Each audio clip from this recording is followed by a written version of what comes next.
नमस्कार प्यारे बच्चों, आज हम लोग बात कर रहे हैं 12th क्लास का इम्पोर्टेंट टॉपिक मैट्रिक्स। तो मैट्रिक्स को बेसिक फंडामेंटल से समझना है। एक्चुअली बच्चों, मैट्रिक्स की जो खासियत है ना, वो एक इम्पोर्टेंट बात ये है कि मैट्रिक्स हमें मिलती है 12th क्लास में, इससे पहले नहीं मिलती है।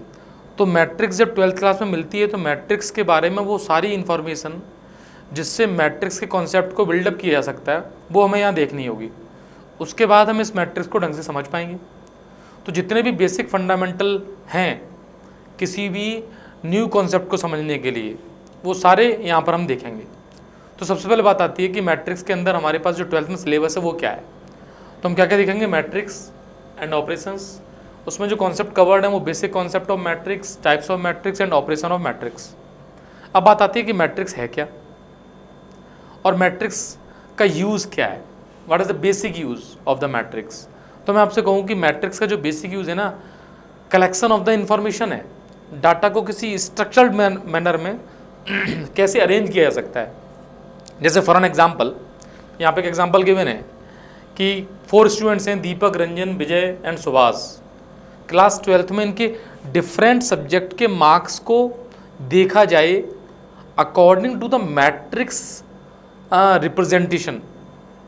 तो उस मैट्रिक्स रिप्रेजेंटेशन से उन मार्क्स को देखने के बाद क्या क्या इन्फॉर्मेशन एकदम क्लियर हो जाती है। देखिए, सपोज इनके जो मार्क्स हैं उन मार्क्स को अरेंज किया गया मैट्रिक्स पैटर्न पर, और ये वो मैट्रिक्स पैटर्न है। मैथमेटिक्स में जो बच्चे थे इनके मार्क्स इस हिसाब से दिए गए हैं।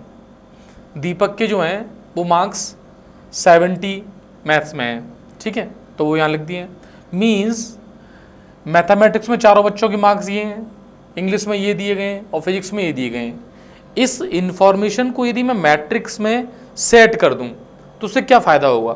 देखो, मैट्रिक्स में यहाँ मैंने दीपक, रंजन, विजय, सुभाष लिख दिया और यहाँ नाम जो सब्जेक्ट्स में मार्क्स ऑब्टेन थे वो सब्जेक्ट्स के नाम आ गए यहाँ पर। अब इसको देखते ही क्या है कि दीपक के सारे सब्जेक्ट के मार्क्स यहाँ दिखाई दे रहे हैं मुझे फर्स्ट रो में, ऐसे ही रंजन के सेकेंड रो में आ गए, विजय के थर्ड रो में और सुभाष के 4th रो में। अब मान लो कोई एज अ टीचर ये चाहे कि मुझे मैथमेटिक्स के मार्क्स देखने हैं कि किस बच्चे के हाईएस्ट हैं, तो कॉलम वाइज दिखेगा। फर्स्ट कॉलम में जो सारे मार्क्स हैं वो मैथ्स के मार्क्स हैं, तो हाईएस्ट सुभाष के 99 मार्क्स आ रहे हैं, दिखाई दे रहा है ये वाली बात। ऐसे ही सेकंड कॉलम में मार्क्स इंग्लिश के हैं, तो यहाँ पे भी 99 हाईएस्ट हैं, इंग्लिश में दीपक के हैं लेकिन वो। और थर्ड कॉलम में देखें तो 92 हाईएस्ट हैं और वो 2 बच्चों के हैं, रंजन और विजय के। Then what is the use of matrix. Matrix की यूज से हमने क्या देखा कि हम डाटा को स्ट्रक्चर्ड फॉर्म में देख सकते हैं और इजीली बहुत सारी इंफॉर्मेशन को पकड़ सकते हैं। तो सबसे इंपॉर्टेंट बात जो मैट्रिक्स की है वो यही है कि matrix is the representation of the data. इस रेक्टेंगुलर एरे में रिप्रेजेंट करने को ही बोलते हैं matrix. Matrix is the arrangement of the data. ध्यान से समझना। अब हमने देखा इसमें रोज क्या है। जो हॉरिजॉन्टल लाइन है उनको बोलते हैं रोज और वर्टिकल लाइंस को बोलते हैं कॉलम्स। तो अपने पास जो इन्फॉर्मेशन थी इसमें रोज कितनी है, 1 2 3 4 रोज हैं और कॉलम 3 कॉलम्स हैं, ठीक है। ईच रो रिप्रेजेंट, ये बात जो मैं बता रहा था वो बता दी इसने कि हम लोग मैट्रिक्स की ईच रो किसको रिप्रेजेंट कर रही है और कॉलम किसको रिप्रेजेंट कर रहा है, ये बात यहाँ लिखी हुई है, ठीक है। अब बात आती है कि मैट्रिक्स की डेफिनेशन, तो ये लिखी हुई है, matrix is N ordered rectangular array of the numbers. Number में रियल नंबर, कॉम्प्लेक्स नंबर और फंक्शंस आ सकते हैं, ठीक।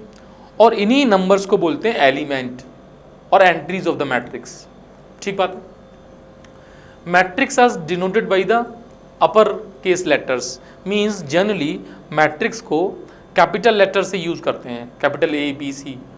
और मैट्रिक्स में जो बॉक्स यूज करते हैं वो रेक्टेंगुलर बॉक्स है, या फिर ये जो ओपन ब्रैकेट है उसमें भी यूज हो जाता है।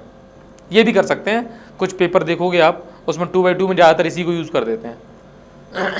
एरे का मतलब क्या होता है, रेक्टेंगुलर अरेंजमेंट होता है। A matrix is an arrangement of the numbers or functions and not a value.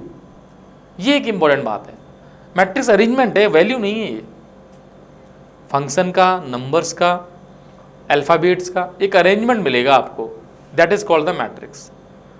और उस अरेंजमेंट में नंबर ऑफ रोज और नंबर ऑफ कॉलम के बेसिस पे हम डिसाइड करेंगे उसके ऑर्डर को। ये बात समझना अभी आने वाली है। देखिए ऑर्डर ऑफ द मैट्रिक्स, यहाँ पर जब हमने देखा order of the matrix, then what is the meaning of dimension of the matrix? Number of rows और नंबर ऑफ कॉलम्स को इनटू फॉर्म में लिख देना, वही कहलाता है order of the matrix. Suppose मेरे पास कोई मैट्रिक्स है और उसको मैंने ये रिप्रेजेंट किया इस तरीके से, और इसमें एलिमेंट्स हैं 2 3 4 1 -1 0 2 1 3। यहाँ पर मैंने लिख दिया 3 रोज एंड 3 कॉलम्स सपोज, क्योंकि मेरे पास जो मैट्रिक्स है उसमें 3 रोज 3 कॉलम्स है, तो ये कहलाता है ऑर्डर ऑफ द मैट्रिक्स। 3 × 3 लिखना, 3/3 लिखना। A matrix having m rows and n columns is called a matrix of order m/n। Read करते हैं m/n मैट्रिक्स, ठीक है। और इसको इस तरीके से लिख सकते हैं। अब बात आती है कि मैट्रिक्स को इतना बड़ा लिखना, या फिर मैं कहूँ मैंने लिख दिया Aij और यहाँ इसका ऑर्डर मेंशन कर दिया 3/3।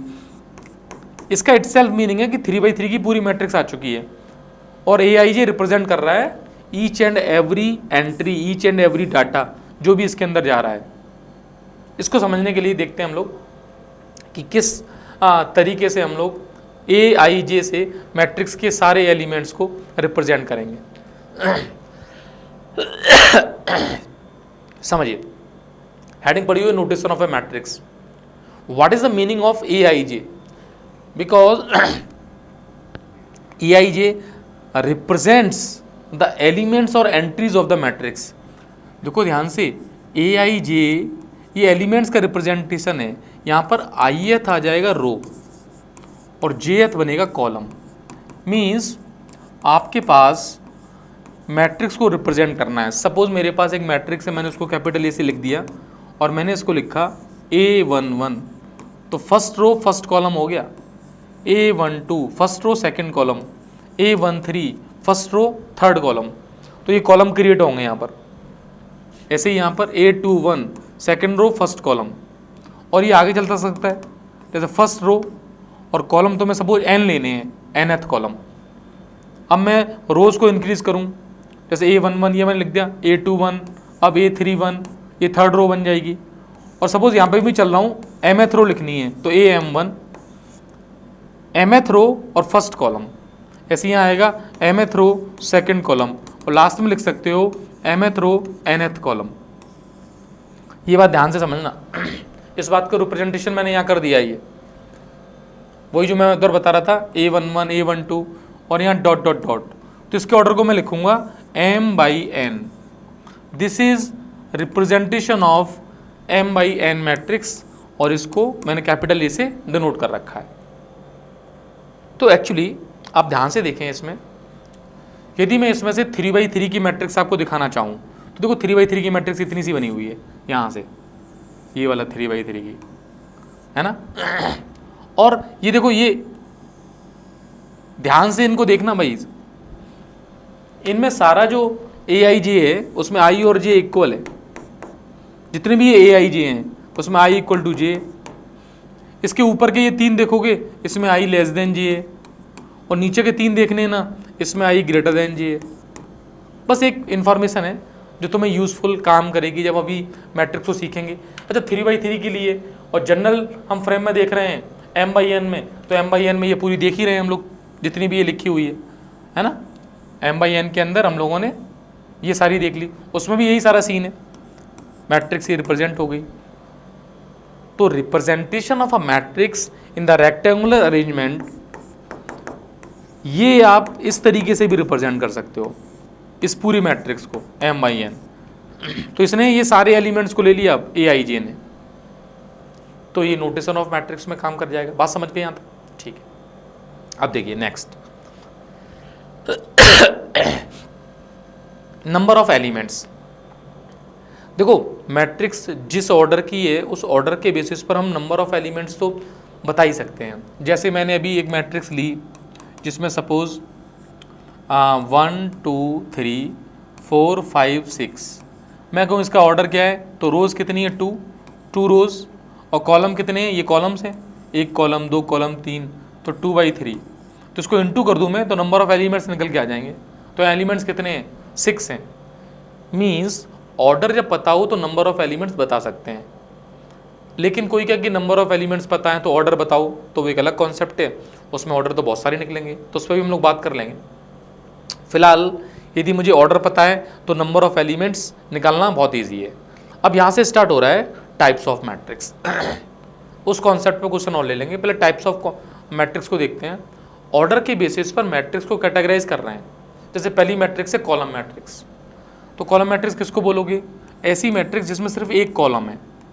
मतलब आप इस तरीके से मैट्रिक्स क्रिएट कर दो जिसमें सिर्फ एक कॉलम है, means A11, A21, A31, A41 और डॉट डॉट डॉट AM1। तो रोज कितनी है? वो तो m है, m रोज, और कॉलम कितना है? 1 है। तो ये कॉलम जो 1 है, यही इंपॉर्टेंट बात है। कॉलम मैट्रिक्स में कॉलम की जो काउंटिंग है वो फिक्स है, 1 है, तो उसको हम बोल देंगे कॉलम मैट्रिक्स। तो ऑर्डर के बेसिस पर हमने डिसाइड कर लिया कि कॉलम मैट्रिक्स क्या होती है। ठीक है, ऐसी मैट्रिक्स जिसका नंबर ऑफ कॉलम क्या है? एक ही है, उसको क्या बोलेंगे? Column matrix. ठीक है, सिमिलरली यदि मैं आपसे कहूँ कि अब बात आएगी रो मैट्रिक्स, तो इसमें नंबर ऑफ रोज क्या होंगी? एक होगी ऑब्वियसली, ओनली 1 रो। तो रिप्रेजेंटेशन मेरा फिर वही है, A11, A12, A13, और मैं देख रहा हूँ कि A1n, इसको मैं लिख सकता हूँ 1/n। मीन्स कॉलम तो इसमें देखो कितने हैं? 1, 2, 3, कॉलम इंक्रीज हो रहे हैं, और नंबर ऑफ रोज फिक्स हैं। तो नंबर ऑफ रो 1 है तो उसको बोलेंगे row matrix, number of column 1 है तो उसको बोलेंगे कॉलम मैट्रिक्स। बस हमें याद रखनी है ये वाली बात, इंपॉर्टेंट जितनी है उतनी यही है बस। ठीक है, अब आते हैं वर्टिकल मैट्रिक्स। वर्टिकल चीज़ कैसे बनती है? कुछ इस तरीके की बनेगी ऐसे। तो देखो वर्टिकल फ्रेम में कुछ ऐसा फ्रेम बनता है, इसको वर्टिकल बोलेंगे हम लोग। तो वर्टिकल में जो नंबर ऑफ रोज हैं वो ज़्यादा हो जाएंगी, नंबर ऑफ कॉलम्स कम होंगे। तो मैंने अभी डिसाइड किया था कि m रोज और n columns, the value of m should be greater than n। जैसे फॉर एन एग्जाम्पल मैं लिखना चाहूँ A11, A12, A21, A22, A31, A32, और ऐसा मैं लिखते हुए जा रहा हूँ जिससे तुम्हें दिखाई दे रहा होगा कि ये एक कॉलम क्रिएट हो रहा है।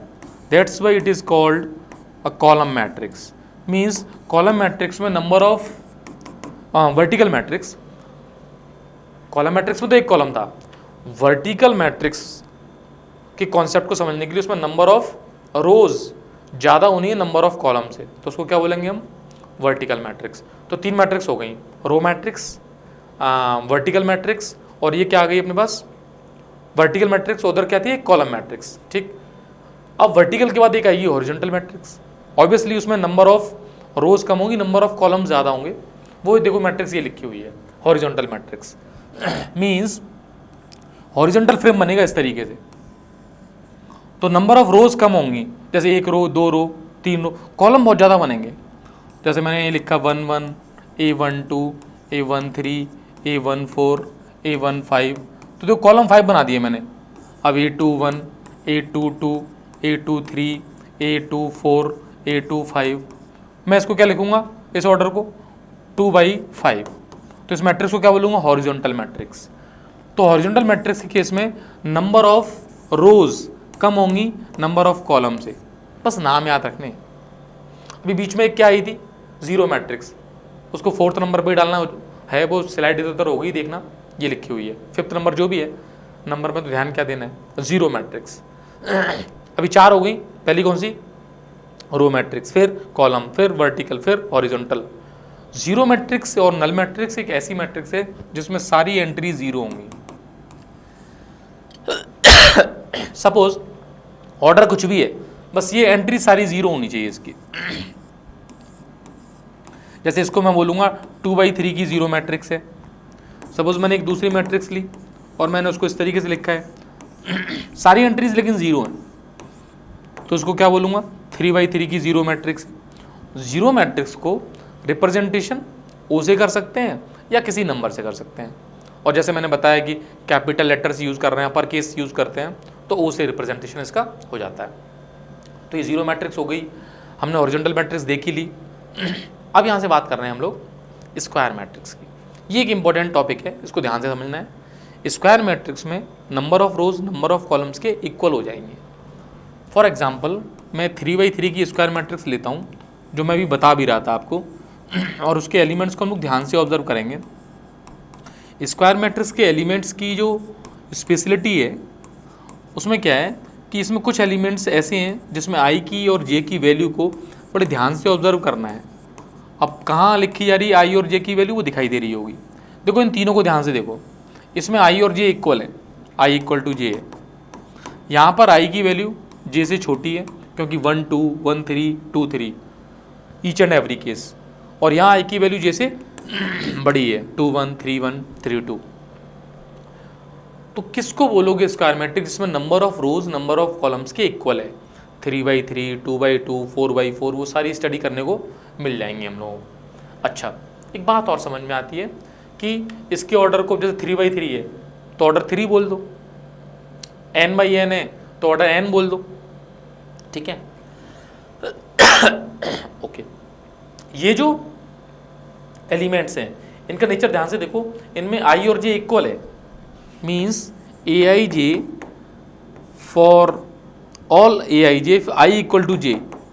ये आई इक्वल टू जे वाली लाइन है, पता है इसी लाइन को बोलते हैं प्रिंसिपल डायगोनल और you can say leading diagonal. ये इंपॉर्टेंट नोट है, देखिए a11 a22 a33 जिसमें आ रहे हैं इसको ही बोलते हैं हम लोग प्रिंसिपल डायगोनल, और सिंपली बोल सकते हैं डायगोनल। क्या बोल सकते हैं? Diagonal of the square matrix, ठीक है। डायगोनल एलिमेंट्स भी बोलते हैं इनको। तो इन एलिमेंट्स को ध्यान से समझना है जिसमें आई और जे इक्वल है, इन्हीं को बोलते हैं डायगोनल एलिमेंट्स, प्रिंसिपल डायगोनल और सिंपली डायगोनल। Got it? ऐसा स्क्वायर की तरह दो डायगोनल मत ले लेना, ये स्क्वायर नहीं है, मैट्रिक्स है, मैट्रिक्स पढ़ रहे हैं हम लोग। Got it? अच्छा, अब बात आती है कि स्क्वायर मैट्रिक्स के बाद जितनी भी मैट्रिसेस हैं इन सबको एक नाम दे सकते हैं हम लोग, all are the square matrix. जिस तरीके से मैंने ये डिवीज़न नोट किया है और बुक्स में भी मिलता है कि पहले तो जो मैट्रिक्स हैं वो रेक्टेंगुलर कैटेगरी में डाल सकते हो आप। कौन कौन सी? Row matrix, column matrix, vertical matrix, horizontal matrix और जीरो मैट्रिक्स को, उनको तुम रेक्टेंगुलर मैट्रिक्स बोल सकते हो। उसके बाद बात आती है तो स्क्वायर मैट्रिक्स के बाद सारी मैट्रिक्स जो है वो स्क्वायर मैट्रिक्स ही हैं। तो सबसे पहले क्या लिखा है? It is a square matrix. अब स्क्वायर मैट्रिक्स में भी डायगोनल मैट्रिक्स किसको बोलते हैं? बड़ा ध्यान से देखना, अभी मैंने एक बात बताई थी कि अब हमें एलिमेंट्स की इंफॉर्मेशन को ध्यान से समझना है। देखो मैं बोलूँगा all aij is equal to 0 for I is not equal to J. मतलब जब जब आई और जे इक्वल नहीं है तो ऊपर वाले केस और नीचे वाले केस उन सब के aij 0 हो जाएंगे। यहाँ पर कुछ मिलेगा वो तुम्हें पता है, a11 a22 a33 ये पोजीशन है, मैंने 3x3 का ऑर्डर लिया है, ये सब क्या हो जाएंगे इस केस में? 0। ये एंट्रीज सारी 0 हो जाएंगी। ये 3x3 की एक डायगोनल मैट्रिक्स मैंने बना के बता दी है। और यदि पूछा जाए minimum number of zeros in a square matrix of order n, तो हमें minimum number of zeros 3 order की मैट्रिक्स में 6 दिखाई दे रहे हैं। मीन्स उसके लिए हम लोग फॉर्मूला यूज़ कर लेते हैं n इंटू n माइनस 1। जैसे यहाँ पे 3 इंटू 2, ये 6 जीरोज दिखाई दे जाएंगे। तो इस बात को भी मैंने मेंशन कर रखा है, ये लिखा है देखो, the minimum number of zeros in a diagonal matrix of order n is n minus 1। तो इस फॉर्मूले को ध्यान से समझेंगे, ऑर्डर n के मैट्रिक्स में मिनिमम नंबर ऑफ जीरोज। और एक इंपॉर्टेंट बात, डायगोनल मैट्रिक्स को लिखने का जो एक तरीका है वो ये भी है, इस तरीके से DIAG, या ये लिखा हुआ है सॉरी, DIAG के बाद एलिमेंट्स लिख दिए गए। इसका इटसेल्फ मीनिंग है 3x3 का पूरा ये सेटअप है, 2 5 4, और बाकी ये सारे प्लेसेस क्या हैं? 0 हैं, ये सारे 0 हैं। इसको तुम रिप्रेजेंट कर सकते हो, ये डायगोनल मैट्रिक्स का रिप्रेजेंटेशन है। कभी कभी ऐसा मिल जाएगा तो हम समझ जाएंगे कि भाई डायगोनल मैट्रिक्स ही है अपनी। Got it? इस बात को ध्यान से समझो, मैट्रिक्स की डेफिनेशन को एक बार देखना है, दिमाग में फिट रखना है, अपने आप सारी मैट्रिक्स की डेफिनेशन क्लियर हो जाएगी आपको। तो यहाँ तक हमने क्या देख लिया कि डायगोनल मैट्रिक्स क्या होती है। अब डायगोनल मैट्रिक्स का एक स्पेशल केस आएगा जिसको बोलेंगे scalar matrix. Actually diagonal matrix में जो डायगोनल के एलिमेंट्स हैं ये 2 5 4 ले लिए मैंने। अब मैं बोलूँगा स्केलर मैट्रिक्स तो ये सारे एलिमेंट सेम हो जाएंगे। मतलब जो भी डायगोनल मैट्रिक्स के एलिमेंट्स थे वो डिफर कर रहे थे। अब उसको जैसे मैंने लिख दूँ 2 2 2, और तो 3/3 की ये कहलाएगी scalar matrix. Means scalar matrix is a diagonal matrix in which all diagonal elements are same. तो तुम्हें क्या लिखना है कि वो सारे ए आई जे जहाँ पर i इक्वल टू जे है उनकी वैल्यू कुछ कांस्टेंट होगी and that is not equal to 1। तो यहाँ इस केस में मैंने 2 ले लिए, तो उसको बोलेंगे स्केलर। स्केलर के जस्ट बाद हम देखेंगे आइडेंटिटी, और आइडेंटिटी या यूनिट मैट्रिक्स को ध्यान से देखेंगे कि वहाँ पर स्केलर मैट्रिक्स ही है, बस अब ए के प्लेस पर उन एलिमेंट्स की वैल्यू कितनी है, 1 है, तो इसको बोलते हैं यूनिट मैट्रिक्स। और ये एक इंपॉर्टेंट कॉन्सेप्ट है, इसको आई से रिप्रेजेंट करते हैं, आई एम लिख सकते हैं, ऑर्डर एम I3 में लिख रहा हूँ, और ये I3 3/3 ऑर्डर की यूनिट मैट्रिक्स और you can say identity matrix है। बहुत इंपॉर्टेंट कॉन्सेप्ट है आइडेंटिटी मैट्रिक्स का। ऑर्डर कितना है ये 3/3। ऑर्डर यदि 2/2 को देखना है तो ऑर्डर 2/2 की आइडेंटिटी मैट्रिक्स अपने पास ये मिल जाएगी, और उसके आगे ऑर्डर 4 5 कुछ भी बना सकते हो, यूज़ यही आती है अपने पास। ठीक है, बात समझ में आ गई। आइडेंटिटी मैट्रिक्स के बाद 2 ट्रायंगुलर मैट्रिक्स हैं, एक कहलाती है अपर ट्रायंगुलर, एक कहलाती है लोअर ट्रायंगुलर। एक्चुअली जब हम स्क्वायर मैट्रिक्स को देखते हैं तो स्क्वायर मैट्रिक्स में मैंने एक बात बताई थी अभी, जब एलिमेंट्स लिखे जाते हैं तो कुछ एलिमेंट्स के आई जे में रिलेशन होता है। यहाँ पर ऊपर वाले के आई जे से छोटा है इनका, है ना, ये पीछे वाली स्लाइड में भी देख सकते हो आप। और नीचे जो आई और जे हैं वो कैसे हैं, आई बड़ा है जे, जैसे यहाँ 3 1 हो गया, यहाँ पे 3 2 हो गया, आई बड़ा है जे छोटा है, यहाँ पे 2 3 है, आई छोटा है जे बड़ा है, और इसके तो इक्वल है ही है।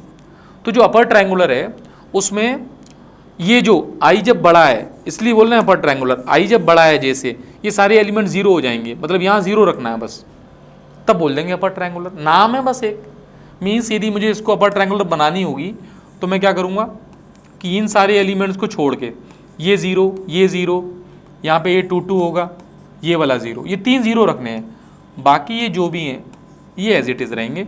हाँ, यहाँ 1 2 0 हो सकते हैं और 0 नहीं भी हो सकते हैं, इसलिए बोलते हैं कि minimum number of elements sorry minimum number of entries which are 0 in a triangular matrix, उसका फॉर्मूला आ जाता है n(n-1/2), आधी हो जाएंगी वो। तो इस केस में बोलते हैं हम अपर ट्रायंगुलर।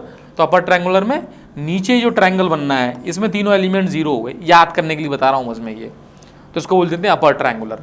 और लोअर ट्रायंगुलर के केस में ऊपर वाले 0 हो जाएंगे, जो ये लिखा हुआ है लोअर ट्रायंगुलर। तो मैं एग्जांपल से लिख देता हूँ उसमें, लोअर ट्रायंगुलर में ऊपर वाले ये तीनों प्लेस, 3/3 का एग्जांपल ले रहा हूँ, तो ऊपर वाले तीनों प्लेस क्या हो जाएंगे 0, वो 0 होना मस्ट है, बाकी कुछ भी हो चलेगा। ये कहलाएगी लोअर ट्रायंगुलर। तो मेरे हिसाब से ये वाली बात हम लोगों को याद रहेगी, ये लोअर ट्रायंगुलर और ये अपर ट्रायंगुलर, और दोनों को मिला के मैं बोल सकता हूँ ट्रायंगुलर मैट्रिसेस। ठीक है, और ट्रायंगुलर मैट्रिसेस के कॉन्सेप्ट को ध्यान से यदि समझा जाए तो देखो, ट्रायंगुलर मैट्रिक्स का ये कॉन्सेप्ट लिखा हुआ है जिसमें अपर ट्रायंगुलर लोअर ट्रायंगुलर दोनों आ गई, और मिनिमम नंबर ऑफ एलिमेंट्स कितने आ गए यहाँ पर, minimum number of zeros in a triangular matrix n(n-1/2).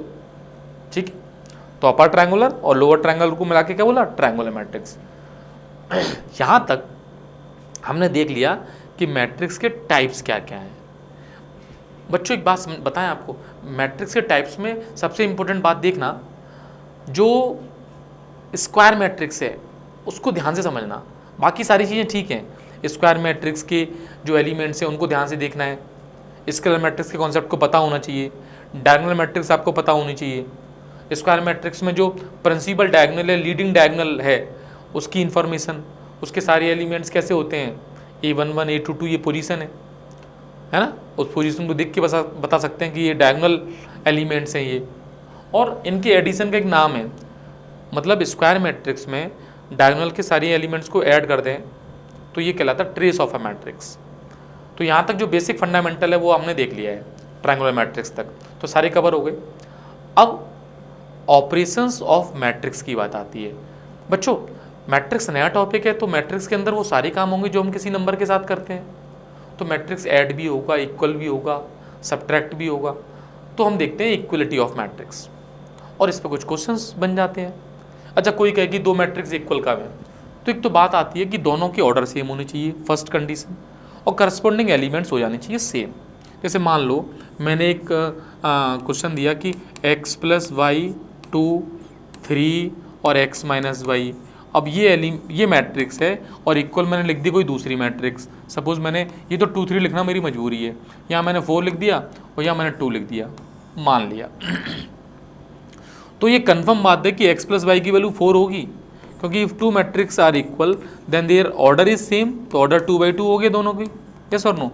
Corresponding elements are same, means x plus y is equal to 4 and x minus y is equal to 2। अब इनको simplify करो, suppose add कर दिया मैंने, तो 2x इक्वल टू क्या आ जाएगा 6, x की वैल्यू कितनी आ जाएगी 3, और x की वैल्यू 3 कहीं रख दो, y की वैल्यू कितनी आ जाएगी 1। तो ये अननोन में फाइंड आउट कर सकता हूँ।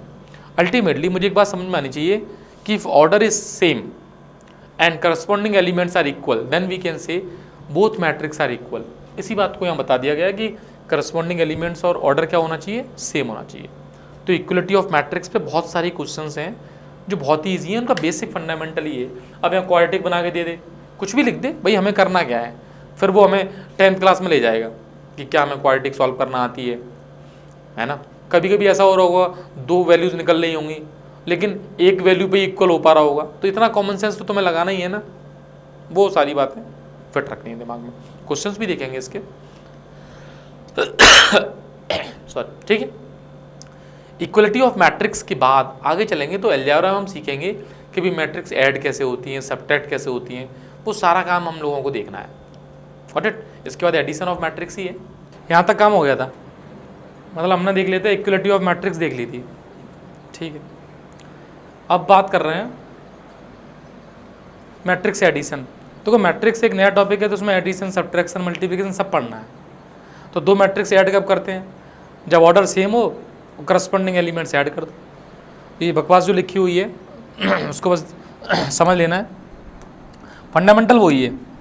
जैसे मान लो अपने पास एक मैट्रिक्स ही है जिसमें लिखा है 2 3 4 5 और दूसरी मैट्रिक्स है 1 2 -1 -1 0, मान लो।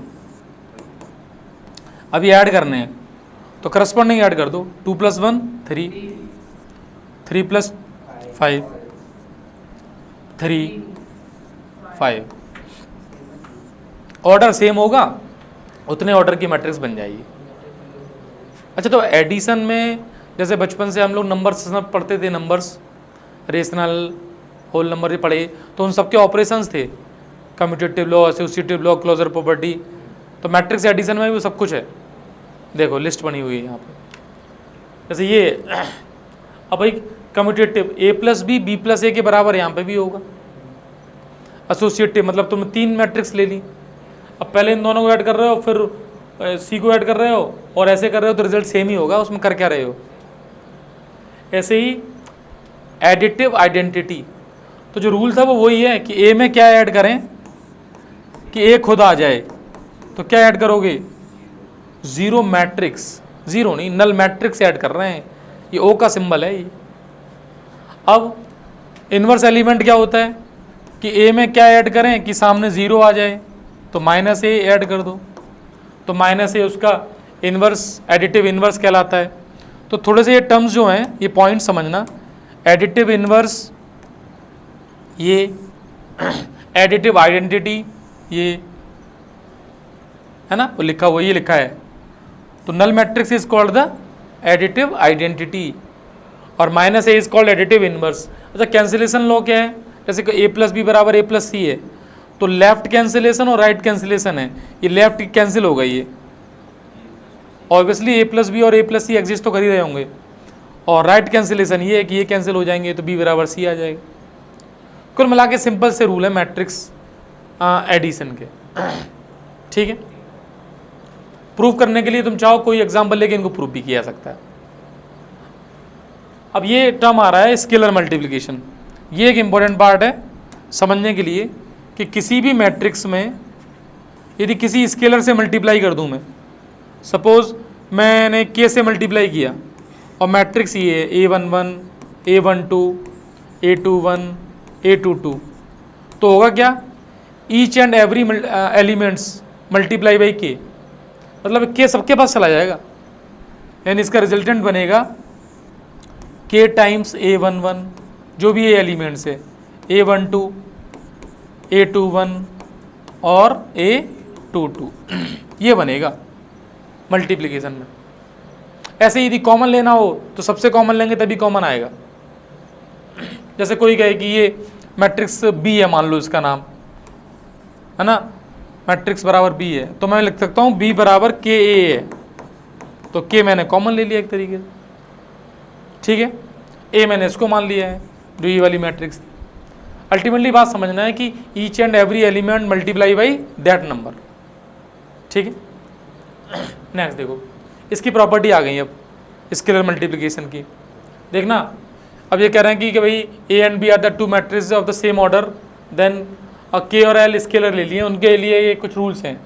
जैसे K times A plus B लिखा है तो K दोनों में चला जाएगा। अब माइनस K, अब भाई माइनस है और K, हालांकि दोनों ही स्केलर हैं, -1 भी स्केलर है, K भी स्केलर है, तो इन्होंने -1 को बाहर कर दिया, K को अंदर कर दिया, चलेगा, मैट्रिक्स के अंदर चला गया। ये एक इंपॉर्टेंट पार्ट लिखा हुआ है, आगे प्रूफ भी कर लेंगे। I इंटू ए, आई यहाँ पर आइडेंटिटी मैट्रिक्स है, I इंटू ए की वैल्यू A होगी। अभी तुम समझ लो, थोड़ी देर बाद देखेंगे ये दो मैट्रिक्स का मल्टीप्लिकेशन है, तो अभी आगे पढ़ेंगे मैट्रिक्स मल्टीप्लिकेशन, वहाँ से क्लियर हो जाएगा। फिलहाल यहाँ होना नहीं चाहिए था इसको, और -1 से इंटू करोगे तो अच्छी बात है, वो -A हो जाएगा।